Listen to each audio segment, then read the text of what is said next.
Hello. Hello. Hello सच सच पवन भगत जी। हाँ जी, सच्चाई बहन जी।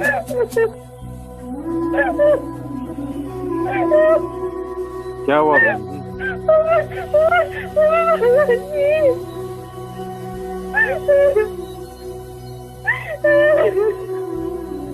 कोई बात नहीं बहन जी, क्या हुआ बताओ।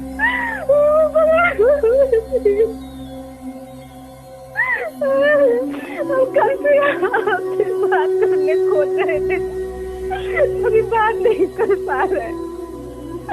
बाकी आज देखिए ना क्या हो गया हमसे। मेरा पैर के नीचे एक चूहा का बच्चा आ गया, मर गया प्रबंधक जी। हमको बहुत मतलब खराब लग रहा, हमको समझ में नहीं आ रहा कि हम क्या करें। जी कोई बोलिए ना। कोई कोई बात नहीं, थोड़ा सा शांत होइए पहले एक बार हल्का। खराब लग रहा है कि एक बच्चा मेरा पैर के नीचे आके मर गया पवन भगत जी। कब की बात है? मालिक बोलता है ना कि चीटी से लेके हाथी तक मेरे बच्चे हैं। तो फिर मेरे से ऐसा हो गया पवन भगत। वो तो बहुत बड़ा है, दोषी अपने आप को मान रहे हैं कि भगवान जी जहाँ हमको सबको रक्षा करने के लिए बोलते हैं, आज हम इस चीज को पवन भगत जी बोलिए ना, हम क्या करें। देखो बहन, जो हुआ वो तो हो गया, लेकिन आप थोड़ा शांत होके पहले मुझे पूरी बात बताएंगे, तभी तो कोई अपने कोई निष्कर्ष पर निकलेंगे।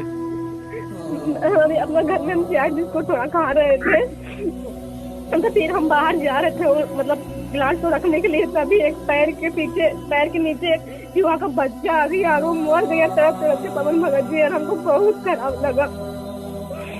चूहे का बच्चा मर गया? चूहा के बच्चा। अच्छा कोई बात नहीं। देखो बहन, आपने कोई जानबूझ के तो मारा नहीं है, नहीं भगत जी। है ना? अब अनजाने में वो मरा है। अब देखो थोड़ा, अब ठीक है, देखो आपको जो ये दर्द हुआ, जो आपको जो पीड़ा हो रही है ना, ये इस बात का प्रतीक है कि परमात्मा की भक्ति भक्तों के अंदर कितनी ज्यादा प्रवेश कर चुकी है, क्योंकि हम किसी का भी नुकसान नहीं देख सकते हम, जी भगत जी। है ना? तो ये तो अच्छी बात है, ये तो परमात्मा की दया से, मालिक कहते हैं दया बिना दरवेश का साई। दया तो होनी चाहिए भगत के अंदर, लेकिन आपने जानबूझ के नहीं मारा बहन जी। परमात्मा कहते हैं, हाँ, परमात्मा कहते हैं कि इच्छा कर मारे नहीं और बिना इच्छा मर जाए, कहे कबीर उस भगत को पाप नहीं लगाए। ठीक है? तो ऐसे पाप नहीं लगता है। उसका संस्कार था बहन जी, आपके माध्यम से ही उसका कोई संस्कार था, वो हो गया उसका पूरा। और अनजाने में या गलती से जो भी कोई चीज हो जाती है तो परमात्मा उसके लिए भगत को माफ करते हैं, क्योंकि हमारा मकसद किसी को हानि पहुंचाने का नहीं था, है ना? तो कोई बात नहीं, उसका संस्कार था। देखो बहन जी, दिन में कितने प्राणी मरते होंगे। अब हम जाते हैं, आप जी पोछा लगाती है, नहाती हैं, हम बाहर जाते हैं, तो गुरुजी क्या बोलते हैं कि कितने जीवों की हत्या होती है दिन में? 1 करोड़ जीवों की हत्या करते हैं हम। पृथ्वी ऊपर पग जो धारे, 1 करोड़ जीव एक दिन में मारे। ठीक है, अब लेकिन ये चूहे का बच्चा था, ये थोड़ा सा मल की आकार में बड़ा था, तो हमारे को दिखाई दे गया कि ये मर गया। बाकी तो कितनी चींटियां मरती है जब हम चलते हैं, लेकिन हमको जानबूझ के थोड़ी मारते हैं उनको। नहीं। इसीलिए तो उनका पाप जो है भगत को वो नहीं लगता है, परमात्मा ने कहा है। तो अगर अनजाने में, तो अगर आदमी भी मर जाए तो भी उसका पाप नहीं लगता बहन जी। ठीक है? तो इसमें कोई आपका कोई दोष नहीं है ना? तो इसमें कोई मतलब कोई चिंतित होने की कोई जरूरत नहीं है। ठीक है, ये तो भगत का बेचारे का एक गुण होता है कि भाई उसके हृदय में परमात्मा की भक्ति से इतनी दया हो जाती है कि वो मतलब वो सहन नहीं कर पाता इन चीजों को कि भाई मेरे से मर गया या मेरे मतलब ये यूं हो गया, है ना? तो कोई बात नहीं। आपने नाम कब लिया बहन जी? हम आसनसोल बोगरा चट्टी से बोल रहे हैं भगत जी। अच्छा, नाम कब लिया था आपने? हम नाम लिए थे एक बार 2020 में। 2020 में लॉकडाउन में लिए थे हम। यहाँ पर पहले कलकत्ता में हम रहते थे। अच्छा। वहाँ पर हम गुरु जी का मतलब देखे थे ना, वीडियो देखे थे, मतलब जिस टाइम मेरा अंदर से मतलब क्या पता क्या हुआ था, हमको थोड़ा डर डर लगता था जी। तो हम सोचते थे ना कि शायद ऐसा कोई भगवान रहता है जो हम लोग को काल के जाल से बचाता। ऐसा हम मतलब मने मन बहुत सोचे थे। तो फिर एक दिन क्या वो हटाक मेरा फेसबुक में गुरु जी का वीडियो आया, तो हम सोचे ना कि एक बार हम देखते हैं। तो देखिए तो हम क्या किए, तो फॉलो कर दिए। अब फॉलो कर दिए तो एक मैसेज मेरा मोबाइल में आने लगा, हम देखने लगे। तो मेरा बहुत प्रेरणा हो गया, नहीं हम भगवान से दीक्षा लेके ही रहेंगे। तो हम रिसड़ा में जाकर नाम दीक्षा लिए थे, पूरा फैमिली लिए थे, लेकिन मेरा फैमिली पूरा कर नहीं पाया था। उस टाइम मेरा हम इतना संघर्ष किए ना भगत जी, तब हमको बहुत बात सुनाता था। और फिर 6-7 महीना हम किए थे, फिर छोड़ दिए थे। अब फिर बीच में तबीयत बहुत खराब हो गई, तो बहुत ज्यादा खराब हो गया था। जैसे लगता है अब हम मर जाएंगे। मेरा हाथ पैर पूरा ठंडा, पूरा गिरने लगता था। तो मेरे हस्बैंड को बोलते थे कि नहीं चलिए, हम अब नहीं रह पाएंगे, हम जिंदा रहेंगे धरती पे तो भगवान की वजह से ही जिंदा रहेंगे, ये तो हम नहीं रह पाएंगे। तो कोई हमको समझता नहीं था, सब आके हमको 4-5 सुना के जाता था।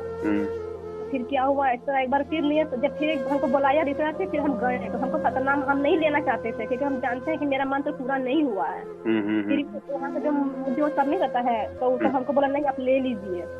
तो दिया हमको सतनाम भी किए हम 8 महीना की, इस सब वजह से हम भी छोड़ दिए। तो मेरा तबियत फिर ज्यादा खराब हो गया जी। तो फिर हम आ गए आसनसोल में रहने के लिए। आसनसोल मेरी मम्मी रहती है, वहीं पर हम भाड़ा घर में रहते हैं। मेरा हस्बैंड कलकत्ता में काम करता है, तो यहाँ पर भी रहे ना, तो मेरे को लगता था जैसे कोई आ रहा है उठाने के लिए, कोई लेने के लिए। हमको बहुत डर लगता था, रात भर हमको नींद नहीं आता था। हम लोग कैसा लगता था कि हम लोग नहीं बचेंगे, अब नहीं बचेंगे। तो अपने हस्बैंड को पूरा कान के बोलते थे कि देखिए ना, हमको बिल्कुल अच्छा नहीं लगता, हम मर जाएंगे, हम नहीं बच पाएंगे, चलिए गुरु जी से माफी मांगते हैं। मेरे पति ने सब में विश्वास नहीं करता था। हाँ, अपना शरीर का जो पीड़ा है ना, वो हम समझते थे कि हमको जिंदा रखने वाला सिर्फ एक मालिक है और कोई नहीं है दुनिया धरती में। फिर हम क्या किए, मेरे मम्मी जानते थे भगत जी, मेरी मम्मी को कैंसर की बीमारी हो गई थी। तो मेरी मम्मी को भी हम नाम दीक्षा दिलवाए थे, बहुत संघर्ष किए, बहुत बोल के मम्मी को भी नाम दीक्षा दिलवाए। तो मम्मी तो 3 महीना करी है, बाकी फिर कर नहीं पाई, तो मम्मी मेरा गुजर गई है। अच्छा। तो फिर हम तो करते रह गए, हम नहीं छोड़े। आखिर से हम यहाँ पर जाके लिए हैं दुर्गापुर में नाम दीक्षा खुद करवाए थे। अच्छा। तब से हम कर ही रहे हैं। तो वही तो हम बोला छोड़ेंगे नहीं, चाहे कुछ भी हो जाए, चाहे दुनिया धरती एक हो जाए, हम छोड़ेंगे नहीं। क्योंकि हम जानते हैं हम जो रास्ता में चलते हैं ना, उसी की वजह से ही चलते हैं। चाहे कोई भी हमको कुछ भी बोले, हम सब कुछ कर लेंगे। तो वही हम तब से करते आ रहे हैं। आज सुबह हम एक सपना देखे हैं। हम सोचे कि आपको बोलेंगे, क्योंकि हमको क्या उत्साह होता है कि आपको हम बोले, संगति में बात हम बताएं कि हम क्या सपना देखे हैं। कोई नहीं होगा, बता क्या पता चूहा मेरा पैर से मरा, और हमको इतना भयानक मतलब जो लगा कि हम आपको भाई से फोन करें, नहीं हमको फोन करना जरूरी है, नहीं करेंगे तो मतलब हम दोषी हो जाएंगे बहुत ज्यादा। हमको ऐसा मन में हुआ। करे भगत जी आपका आवाज सुन के ना, हमको जो मतलब पीड़ा हुआ ना, जो मतलब रोना है कि भगत जी से हमको बात हो गया। तब से हम कोशिश करते थे कि हम बात करेंगे, क्योंकि आपसे हम बात कर ही नहीं पाते थे। पता नहीं क्या हो जाता था हमको। आपका वीडियो भी हम देख रहे हैं, सब कुछ देख रहे हैं, हमको बहुत अच्छा लगता था वीडियो देखने में, क्योंकि आपसे बात करने का तो हिम्मत ही नहीं हो रहा था। तो क्या पता ये जो चूहे का बच्चा था, ये सपने में मरा है या वैसे मरा है? सपने में नहीं मरा, ये ऐसे ही मरा है। अच्छा, कोई बात। सुबह में हम सपना देखे हैं। अच्छा। कि हीरो नहीं है सलमान खान का भाई, सब उन लोग बोल रहा है कि कौन है ये सब बीमारी जो फैल गया दुनिया में, कौन ठीक करेगा, ये सब कौन ठीक करेगा। तो जेल में गुरुजी बैठे थे, हम देखिए जेल में बहुत सारे भगत भाई बैठे हैं, और गुरुजी भी है। भाई गुरुजी ने अपना चेहरा को छुपा लिया है पूरा, और गुरुजी ने सिर्फ एक आंख दिखा रहा है, कपड़ा से ढका हुआ पूरा एक आंख दिखा रहा है। तो हम भी बोले गुरुजी आप एक आंख क्यों दिखा रहे हैं, आधा चेहरा क्यों दिखा रहे हैं, पूरा क्यों नहीं दिखा रहे? गुरुजी पूरा चेहरा दिखा ही नहीं रहा, वही से हम समझ नहीं पाए। कि हाँ बोला है बहुत भयानक महामारी फैलेगा, बहुत ज्यादा ऐसा सब बोल रहा था सपना में मेरा। आज सुबह का ही सपना है ये। जी जी जी जी जी। तो हमको तो समझ में नहीं आ रहा हम कैसे आपसे बात करें, कैसे हम ये सब बात बोले। अब क्या पता इस चूहा बच्चा मेरा पैसे ऐसे हुआ और हम आपसे बात की, तो आपसे कभी भी बात करने का हमको हिम्मत भी नहीं पड़ता था। भगत जी हम क्या बोले ना, कोई बात नहीं बहन जी, अपन सब तो भाई बहन है, अपने में क्या डरना क्या हो करना। वही आपसे बात करें भगत जी, हमको बहुत मतलब मन शांति लग रहा है। मतलब बात बोले हमको बहुत मन शांति लग रहा है। कोई बात नहीं, वो तो देखो अब गुरुजी ने तो यहाँ तक कहा कि अगर आपको धोखे से अगर कोई बियर पिला दे, कोई शराब पिला दे, मांस खिला दे, तो भी आपकी मर्यादा नहीं टूटती है। जी है ना। तो जानबूझ के हमने कुछ ऐसा नहीं करना, और अनजाने में हो जाता है तो उसमें हमारी गलती नहीं होती। जी भगत जी, हम तो जान मुझसे कभी करने खोज से हटा मेरा पैर में ढेर सारा चूहा बचा ना, घर में बहुत सारा चूहा हो गया है, तो एक में से छोटा बच्चा मेरे पैर के नीचे आ गया। हमको तो बिल्कुल समझ नहीं आया, मर कर बेचारा तरफ के ना, हमको तो बहुत मतलब खराब लगा भगत जी। हम क्या बोले, हम जो रोए परमात्मा में दंडवत प्रणाम करके, बहुत ज्यादा हमको दुख हुआ उसका। हाँ, दुख तो होता है बहन जी। मैंने भी जब नाम लिया था 5-7 दिन ही हुए थे, मैं मोटरसाइकिल से घर जा रहा था तो एक गिलहरी आ गई थी आगे, तो गिलहरी मर गई। थोड़ा और आगे गए तो एक बिल्ली आ गई आगे, बिल्ली भी मर गई। अब मैं उसके पास गया जिसने मुझे नाम दिलाया था, मैंने कहा भाई आज तो बड़ी टेंशन हो रही है मेरे को। बोले क्या हुआ? मैंने कहा यार मेरा तो नाम टूट गया और ऐसे ऐसे बिल्ली मर गई मेरी मोटरसाइकिल के आगे आके। और मेरे को भी अंदर से बहुत ज्यादा मतलब दुख हो रहा था। फिर उसने समझाया कि भगत जी ऐसी बात नहीं है, आपने जानबूझ के नहीं मारा है उसको। तो फिर थोड़ी शांति हुई है मेरे। हाँ भगत जी, वो भी तो गुरु ये क्या होता ना बहन जी, क्या होता है, जैसे उसका तो संस्कार था और इधर से परमात्मा अपने भगत के अंदर भक्ति कितनी प्रवेश हो पाई है, उसके अंदर कोई दया धर्म है कि नहीं है, परमात्मा चेक करता है। ठीक है, तो ये मालिक चेक करता है बहन जी, हमारी परीक्षा होती है हमारे अंदर कि हम मतलब दया भाव हमारे अंदर है कि नहीं है। अब एक तो मैनेजमेंट वाले भक्तों को लट्ठू से मारते हैं, चाहे मरे तो मरे, जिए तो जिए, और एक हमारे से चूहिया मर गई तो भी हमारे को इतना दुख हो रहा है कि नहीं। तो ये भक्ति का असर है बहन जी, ये साध संगति का ये असर है ये। तो कोई दिक्कत नहीं बहन जी, जो हुआ तो हुआ, इसमें हमारा कोई दोष नहीं है। और आपके वो शंका समाधान की पुस्तक के लिए आपने मैसेज किया है? जी भगत जी, हम कर दिए हैं। ठीक है, ठीक, आ जाएगी 8-10 दिन में, है ना? जी भगत। ठीक है, सत साई बहन जी। सत साई भगत।